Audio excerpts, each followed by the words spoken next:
In 1997, Sonic R was released for the Sega Saturn, and it received mixed reviews from critics at the time. As years passed, people began to dislike this game pretty heavily, saying that it's one of the worst games on the Saturn. And yeah, I personally don't like Sonic R much at all. Is it as insultingly awful as I thought it was when I was littler? No, but the shoddy controls, dull track designs, the mediocre soundtrack, the odd exploration elements, and an embarrassing lack of content make Sonic R a very unfulfilling and unsatisfying experience that I don't find very fun. But I'm sure you've heard these complaints before. Saying Sonic R is bad is nothing new. This game has been picked on quite a bit over the years. However, things have changed a lot. It is not uncommon at all to see people who love this game. Yeah, go type in Sonic R review into YouTube right now. What do you see? A genuine video about Sonic R. Is Sonic R underrated? Sonic R deserved better. Surprisingly not crap. The most misunderstood Sonic game. Why Sonic R is not a bad game. Why did I love Sonic R? These are the most top searches, by the way. All of this here is just crazy to me.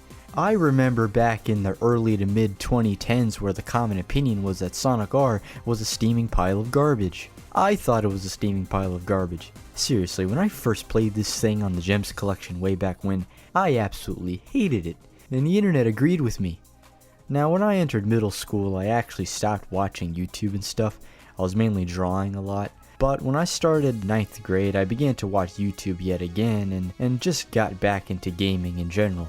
But one day I came across the Geek Critique, and it was a shock for me to hear him say this. It's cheap, it's short, it's broken, and I love this game so much! I love the Emerald Collection, I love the cheesy soundtrack, I love all 5 courses! Yeah, this might just be my ultimate guilty pleasure. I had never, ever heard anybody compliment this game in my life.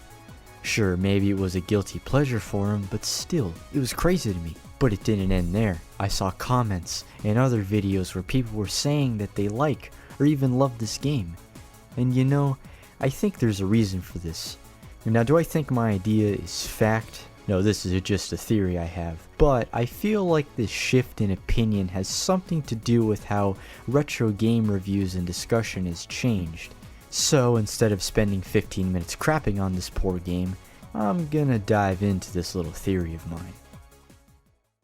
Number 1. Sonic R just plain sucks. There's no redeeming quality about it. Generally, when we talk about a game, we'll list off some of the bad things, but in Sonic R, the entire game could be filed under absolute suck. This is like a continuous punch to the balls over and over again. This video by Screw Attack was uploaded in 2008 when negativity towards Sonic R was not uncommon. The general consensus was that the game is pretty bad, with some calling it the worst Sonic game like the folks over at Screw Attack here. I even remember coming across like an article or blog talking about how Sonic R was a horrible mistake or something like that. I couldn't find it, but I know it was from around 2008. Now, what else was popular in the retro gaming community around that time? Oh yeah.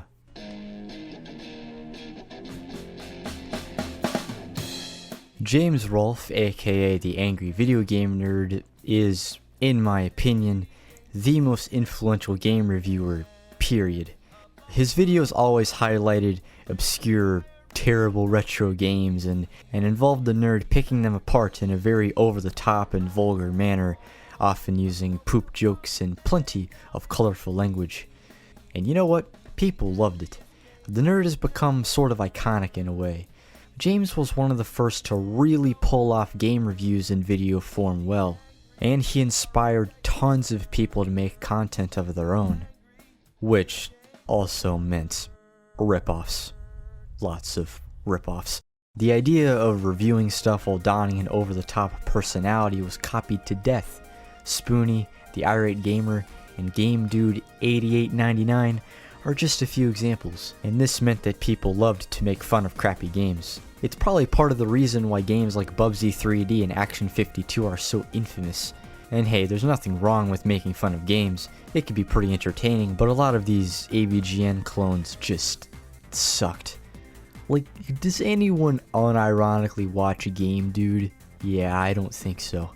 Sure, there is an amateurish charm to some of it, but a lot of this stuff is just shameless. Now, all of this isn't to say that there weren't exceptions to this stuff. Classic Game Room had a solid style, and YouTubers like LGR and Some Call Me Johnny got their start around this time. It's an interesting era to look back on in a way.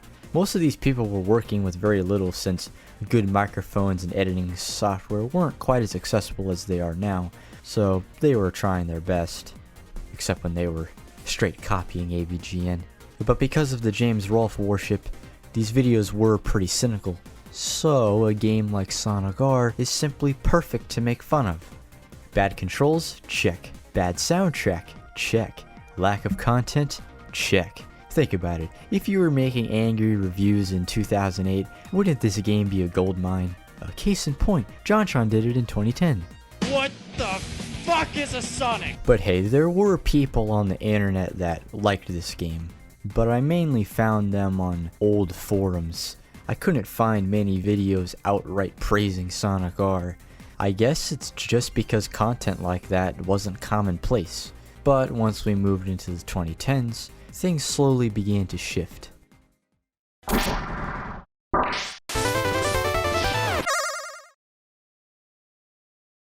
During the early 2010s, AVGN was still making videos, pretty good videos at that. However, a lot of these clones sort of died off and lost relevance. Not that they had much to begin with, but luckily a new wave of reviewers was coming in, and the whole over-exaggerated personality shtick was dying off a little. A lot of these new faces like Peanut Butter Gamer, Pro Jared, and the Completionists were just kinda being themselves. Sure, they cracked plenty of jokes, and people like Cat Icarus were still very over the top, but still, it was a new era, a better era. I feel like this was the time period where you had plenty of different styles to choose from. Pro Jared covered a variety of obscure games and RPGs, the Completionists focused on 100%ing a game, and Cat Icarus covered PlayStation games, both good and bad. Oh, and that's another thing. You got to see even more people talk about games they loved, not just random bad games from years past. That's not to say there weren't positive reviews before this, there certainly were, but you get what I mean. But let's be real, there were still plenty, and I mean plenty of reviews focused on bad games. Just look at Pro Jared's back catalog, he didn't like most of these games. But the tone in these videos was different. It was less, "Why are there no continues? Why are there no fucking continues? Why?" and more, Sagas is too simplistic to be enjoyable. The forward path is always narrow, any kind of hidden item is practically in plain sight, the combat is just mashing buttons with no real thought to it. it was just more reserved in Jared's case. But of course there was still plenty of absurdity in the case of JonTron and Cat Icarus. But these people had their own flair and weren't shamelessly ripping off James Rolfe, you know? A lot of these more significant reviewers brought something to the table in my opinion. There was a variety of personalities covering a variety of games.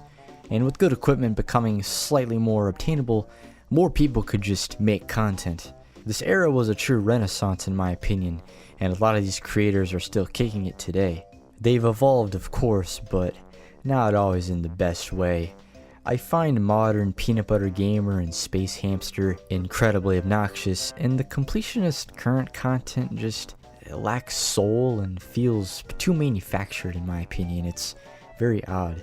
But hey, Caddy is still making some excellent videos, and even though Brutal Moose has moved on from gaming content, I legitimately think he is one of the most likable channels on YouTube right now. But what does the NormalBoots era have to do with Sonic R? Well, honestly, not too much. One of the more viewed videos on Sonic R from this point in time was by Billiam in 2014, and he didn't like it very much. And you also gotta think, the whole hating on Sonic thing was getting pretty popular with channels like Game Grumps making fun of this hedgehog every chance they got. There were of course YouTubers who were big Sonic fans, But making fun of the blue hedgehog wasn't uncommon at all. All that crap could be its own video, but let me put it this way. You know how people make jokes about starting a Sonic review off with, "Gee, Sonic sure has had a rocky start in 3D, huh fellas?" Well, you'd hear that during the NormalBoots era. But hey, this was still a golden age for gaming content, but plenty was yet to change.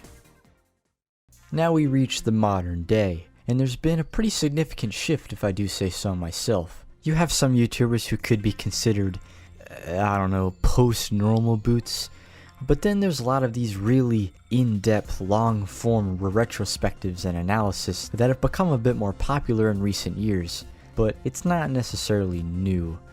This video has mainly been focusing on what was most popular at any given time, but there were quite a few lesser known people making cool stuff. While writing this video, I found out about a YouTuber named Goose. This guy was making these insanely in-depth retrospectives of games. His Half-Life 2 commentary adds up to be almost 2 hours long, and this was 2007 for God's sake. Nobody was doing this. It's very intelligently written, and if it wasn't for the subpar mic quality, I could see someone making this today. But Goose wasn't and still isn't very well known. In fact, he's basically disappeared from the internet. Thankfully, fans have managed to re-upload his old content though. However, there is one YouTuber that arguably had a good amount of influence on long-form reviews, that being Matthew Matosis. I'm sure some of you have seen one of his Zelda reviews pop up and you recommended at least once. And you know what? They got a good amount of views. Some of his videos have over 1 million, so it might not be too far off to say that he had a good bit of influence on modern reviews and retrospectives. Which brings us to the present day. There are plenty of YouTubers making this kind of content now. King K, The Geek Critique, Liam Triforce, The Sphere Hunter, and even Exoparadigm Gamer to an extent are all great examples. The videos these people make may range from 40 minutes to an hour and a half. And people, including myself, love it. It's fascinating seeing someone really dig into a game and see what makes it tick. But there's one aspect of these videos I can't get enough of. They can feel personal. Watch some of the Geek Critique's videos. He doesn't just analyze Mario RPG as a game. No, he'll describe his personal history with the game too. I feel like when this is done, it adds so much flavor to a video and can really make it unique. It's what I find so interesting about these videos. Oh, and it also helps that they're insanely well written too. A lot of the Geek Critiques and Liam Triforce's videos just flow like a river. It's insane. Their stuff can just put me in a trance and have me hooked the whole way through. And that's a very good thing when you're making videos of this size. But then there's the other side of the coin, that being YouTubers I dubbed post-NormalBoots earlier.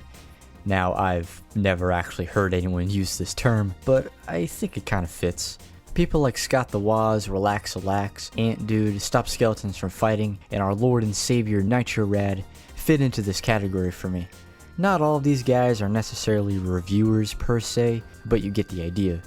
They're more laid back and funnier than a lot of the analytical creators I mentioned earlier, but many of them keep one thing in particular, and that's making their videos more personal. Let's take a look at Nitrorad for example. Now, no homo or anything, but I love this man.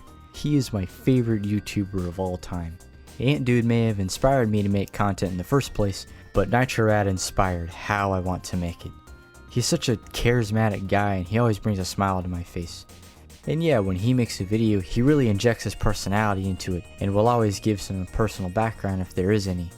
He'll often share stories relating to the game he's reviewing, which is something I just love seeing, and I try to do the same.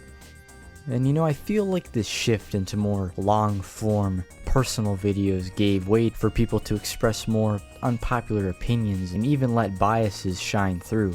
There's nothing really wrong with giving fair and unbiased reviews, but when you do let those personal feelings shine through, it can give a video some unique personality if done well. That's why Nitrorad's surprisingly positive review of Star Fox Adventures is so interesting.